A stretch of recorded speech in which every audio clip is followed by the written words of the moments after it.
Opinion polls have a track record of getting it wrong. Will that be the case this time? Which way is the wind blowing on voting day? Let's try and get a sense from our guests today.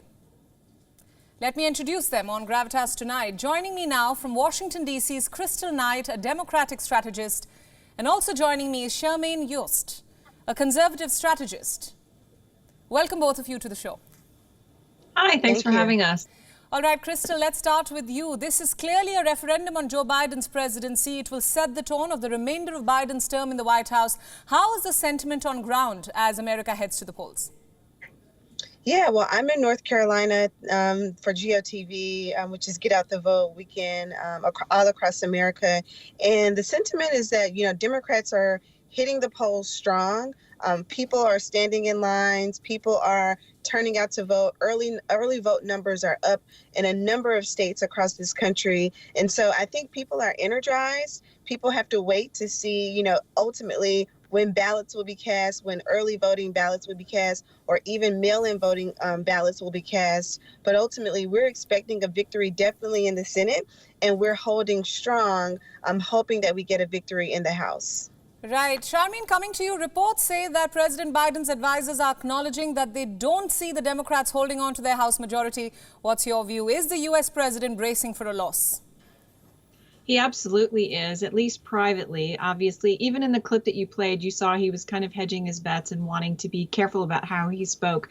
I don't really know any serious commentators who are not politically aligned who think that there's any hope left in the House for the Democrats. The question at this point is just a parlor game of today, not tomorrow it'll be reality, but today it's a speculation of just how wide the margin will be. At this point, I mean, one of the most important things for your viewers to know about American politics as they look at the United States Congress is that Republicans already had one of the largest minorities going into this election. So they don't have that far to go in order to get a midterm boost. And historically, there is usually a midterm boost. And right now, we also have historic levels of unhappiness with this presidency. His favorability ratings are very, very low. So anybody who's very serious is looking at a loss for the Democrats on the House side. And frankly, that's the idea that the Democrats would hold the Senate has some plausibility, but it's a much more tenuous one. It's starting to break in most of the really key races in the Republican direction.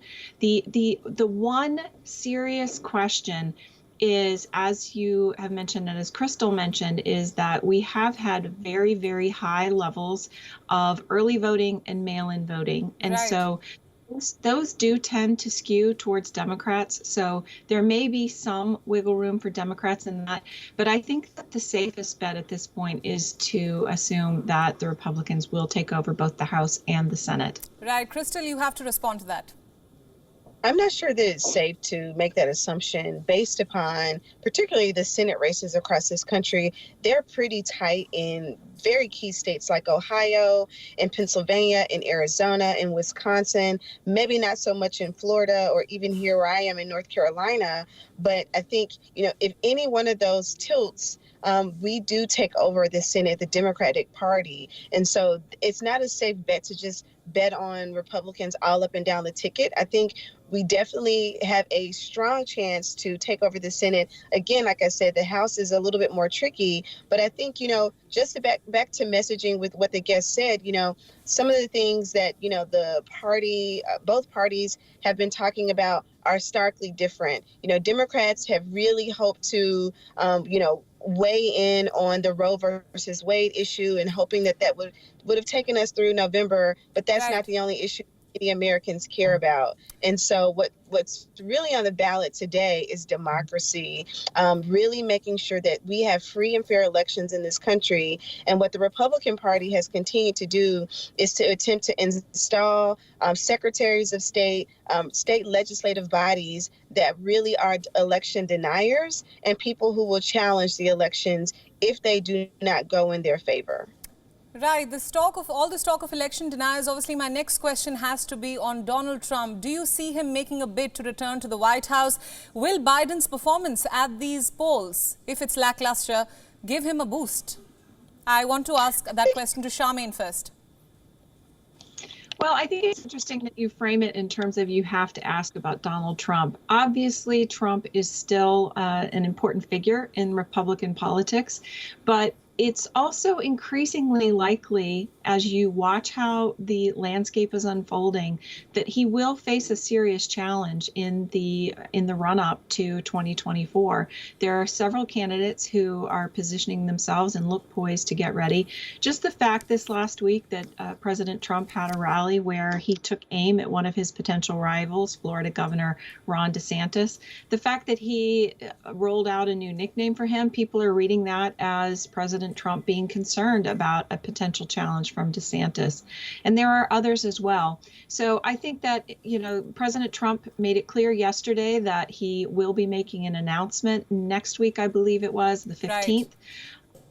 So everyone expects him to announce, and there's competing opinions as to whether announcing as quickly as so early is good or bad for him. Obviously, he's trying to cut off anybody else coming into the race, but I think that ultimately there will be a very strong and vibrant challenge to him. And coming from, again, as Republicans look to be taking over both the House and the Senate, I think that there'll be a strong base for that kind of challenge to him.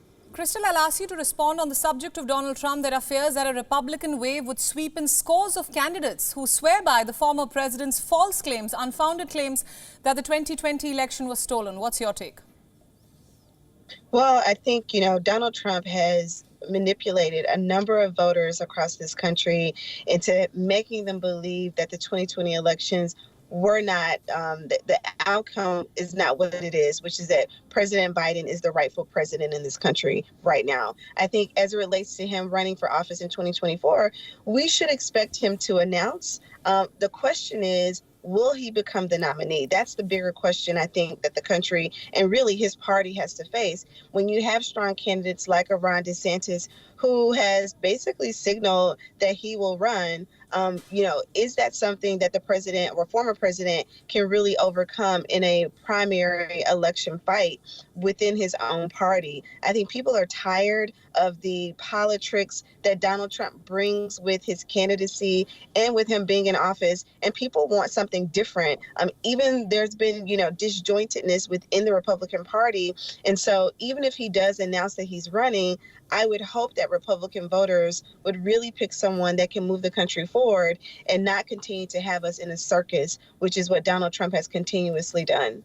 Right. Now, moving on from Donald Trump, let's talk about the key issue in the U.S. midterms, the U.S. economy. This has been the top concern for both parties. How will that play into what happens next? Crystal, what do you think?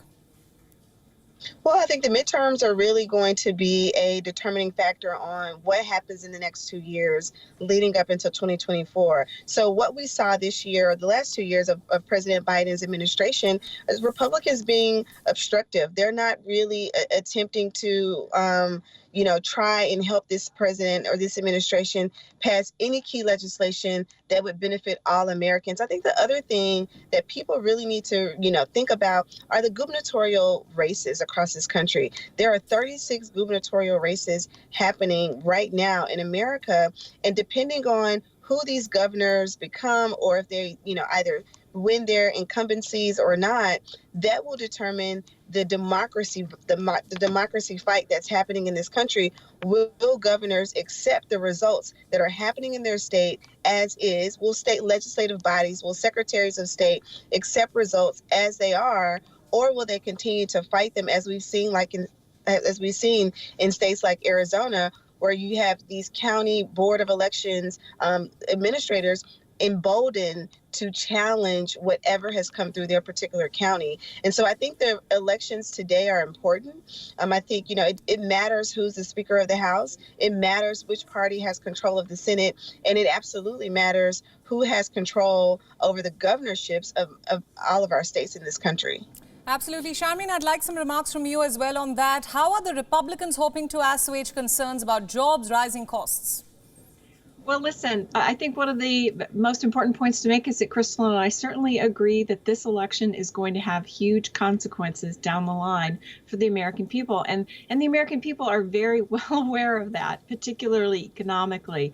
And listen, there's 2 points that I want to make, and that they're well connected. And it's this question about democracy. So particularly in an international context with international viewers, I want to make this point. We are seeing not just a Republican wave coming in, but unprecedented turnout in our elections. We're hearing a lot of spin from the Democratic side about the death of democracy, and yet people in America today are voting unimpeded and in huge numbers. Your listeners need to understand that when you hear these code words coming from Democrats about the threat to democracy in the United States of America, what they're talking about is people who are asking that we have free, fair elections with integrity that involves ensuring that people who vote are who they say they are. I voted this morning and I was asked to produce my driver's license and my address. I don't think that's Sharmeen, I understand what you're saying and I appreciate that, but then why does Donald Trump keep saying that the election was stolen from him? How do we put those remarks into context, given what you're saying? Well, sure. I think it's important to note that Hillary Clinton is still running around America, around the world, saying that her election was not legitimate. And people just kind of seem to laugh that off. So I think it's important to call both parties to account when they make those kinds of accusations, and then to similarly acknowledge that we are having a free, fair, and huge turnout election.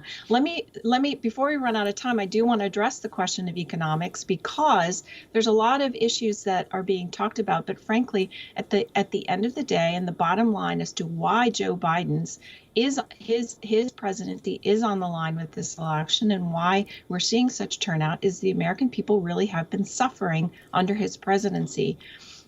Crystal talked about Republicans being quote unquote obstructionist in their voting on Capitol Hill. What Republicans have been trying to do is keep Democrats from just burning up American money in the backyard. We're facing unprecedented double-digit inflation with a recession, and their response is to just keep printing and spending more money, which is exactly the wrong thing to do. We're also seeing Democrats deny the reality. Speaking of reality denying, they're denying the reality of the economic suffering that Americans are going through. And if we continue down the path that Joe Biden and the Democrats have set for us, this recession is only deepen and worsen, and as they continue to raise taxes, print more money, it will only get worse. Right. Sharmeen, thanks for that. Crystal, I have to let you respond to that. My final question: Democrats have argued repeatedly that democracy is under threat. They have focused on defending reproductive rights. Has that strategy worked for them? Well, I'm not sure that, the strategy has worked in full. I think it's worked in parts. So I think once Roe versus Wade happened, we saw many voters on the Democratic side get energized around that. In the state of Kansas, there was a referendum on the ballot, and voters in Kansas, which tends to be an overwhelmingly Republican state, voted to keep the law of the land in their respective states so that women could continue to have the right to choose, which is fundamentally what I believe in. But many voters across this country feel differently. I think, one of the things that the panelist just said is that there's a reality denying. And I don't think we've heard any Democrats say that the economic situation in this country isn't stark. I don't think anyone has heard a Democrat say that we are not, headed towards a recession, or even in the pre-phase of a recession. But what we have heard, Republicans say is that the results are not what they were. We don't see Hillary Clinton out here, 6 years later, campaigning, saying that her election was stolen. She lost, rightfully, and she has taken that on the chin, and she continued to live her life. But what we see Donald Trump continuing to do, and he has installed people, and he's pushing this narrative that the elections in this country are somehow rigged, that the system is somehow rigged because he did not win. And so what he's doing, he's putting that type of rhetoric into the political ideology in this country, and it's dangerous. So when you have people on your program, like your panel's guest, who says that, things aren't what they are, the election was stolen, people are continuing to look at what happened in 2020, and we're living in 2022, That is dangerous rhetoric for this country. And I admonish your guests for continuing to push those falsehoods, for continuing to push those kinds of, fake, identities, if you will, because that's what's wrong with America right now. People aren't willing to just say, hey, we lost fair and square and walk away. And so on the point of recession, if the Republicans do take over the House and Kevin McCarthy does become the Speaker of the House, he will have to face the American public and talk about how he plans to get us out of a recession, since we seem to think that this is all on Joe Biden. Right. Crystal, thank you so much for your views. Charmaine, you as well. Some strong views from both sides of the party lines. What this does tell us is why these elections, these US midterms, are crucial for the average American, and why we all need to pay attention to what's happening in America right now. Thank you, both of you, for joining me on Gravitas tonight. Thank you. WION World is now available in your country. Download the app now and get all the news updates on the move.